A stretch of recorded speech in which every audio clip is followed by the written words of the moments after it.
Hi everyone, and welcome to our channel. And today I'll be reading Scaramouche Listener by me. So let's get into it.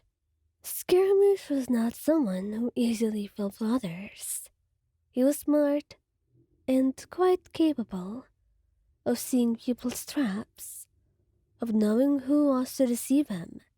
That's what made him extremely intelligent, and that's also what made his business become very successful. He was not someone who was interested in romance, and not someone who was ready to waste his time on unnecessary things. So that's why being the secretary meant that falling in love with him, as inevitable as it was, would get you nowhere. So there you were, watching him go about his day, getting him a cup of coffee every single day in the morning, knowing that he would never pay attention to you, that he would never love you, not in the way that you would want. But that didn't mean that you would stop trying. Your friend had told you that you could try seducing this boss. And since you're pretty hopeless otherwise, you wanted to give it a shot. I mean, what's the worst that could happen? Getting fired? Well, maybe that would be bad, but hopefully it wouldn't come to that. You were just going to try. And try you did. You started it by wearing short skirts. But it seemed to barely get any effect out of him. No matter how short the skirt got, no reaction. He wouldn't even comment on it and tell you that it was not suitable in the workplace. No, nothing. It was like he didn't even notice. So, you tried unbuttoning the first button of your shirt, especially and perhaps only when you were going to his office, wanting him to see you more, to look at you, and fall for you. But it seemed that Scaramouche was not some person who would so easily fall, and especially not for looks, no matter how beautiful you were. So the whole seduction plan, it felt like it was failing, rapidly. That's until you walked in on him one morning, only to see him slumped on his desk, trembling. And you loved him, you cared for him. So of course, your first instinct was to drop whatever it was in your hand to the nearest damn table or desk and go right to his side. Your hand was on his shoulder as you gently made him rest to a chair. Sir, is everything okay? Are you alright? No, I'm not feeling myself today.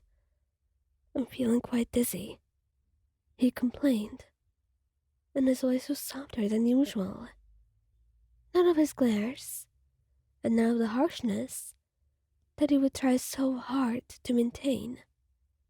But, putting a hand on his forehead, it appeared that he had a fever, and that's when he knew that he could no longer overwork himself like this. He had to rest, whether he wanted it or not.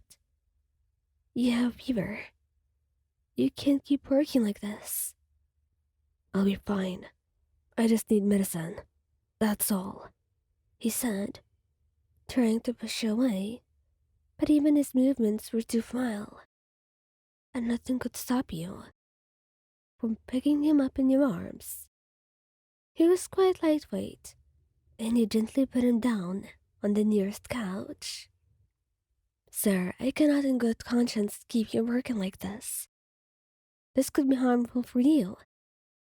Besides, if you care so much about your business, then care about yourself, because I assure you, when you keep overworking yourself, you're gonna need an even bigger break, because it's inevitable that you will have to stop. So rest a little bit today, perhaps tomorrow too, then you can come into work as you like. But I have a meeting today. It's important, Wyan. Shh. It's fine. I will deal with it. Do you trust me to go in your place?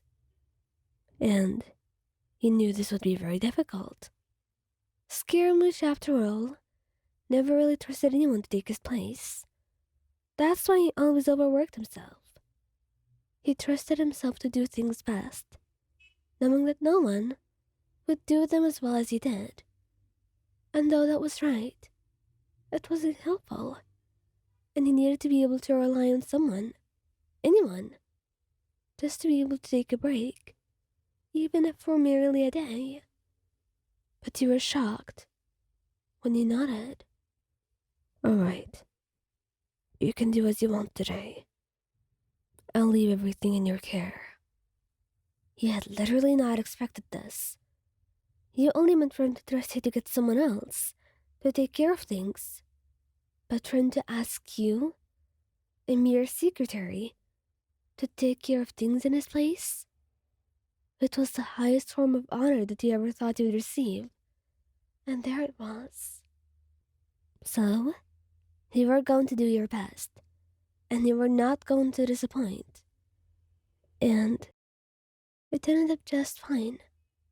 Though you were nervous and extremely worried because you didn't want to mess anything up.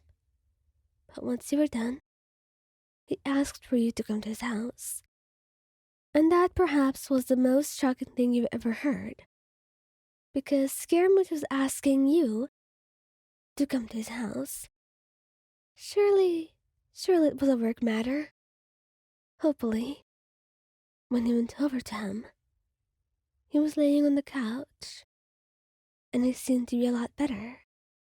But he was resting, and you were glad. Come closer, Ryan. That's when you started to blush, smiling softly, your heart beating erratically in your chest.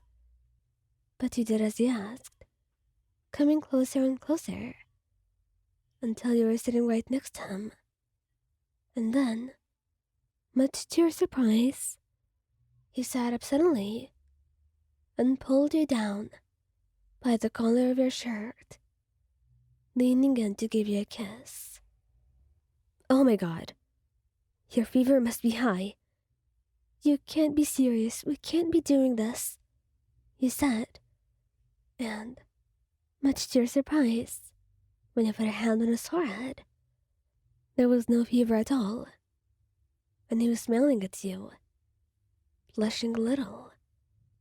You have no idea how long I've been waiting for this moment, but today, when you took care of me, you proved to me how right I was. I've always been trying to deny it, to tell myself that you'll only make me feel behind. But seeing how much you cared about me, how intelligent you were today, and how much you cared about the things I cared about too, it was everything I needed for a confirmation. He then wrapped his arms around you gently, holding you close. Oyan, if you would let me, then I want to try being your boyfriend. Please, just give me a chance, and I will prove to you. Of course I want this. There's no need to prove anything. At all. I'm just so happy, you said, tears trailing down your cheeks as you hugged him tightly, a wide grin on your face. Can we try again? Like, kiss and all? He said with a nervous giggle. But he only smiled back at you. Yeah, of course we can. Never would you have ever imagined that you would get your happy ending with Scaramouche. But there he was right now, cuddled up in your arms, right where he belonged.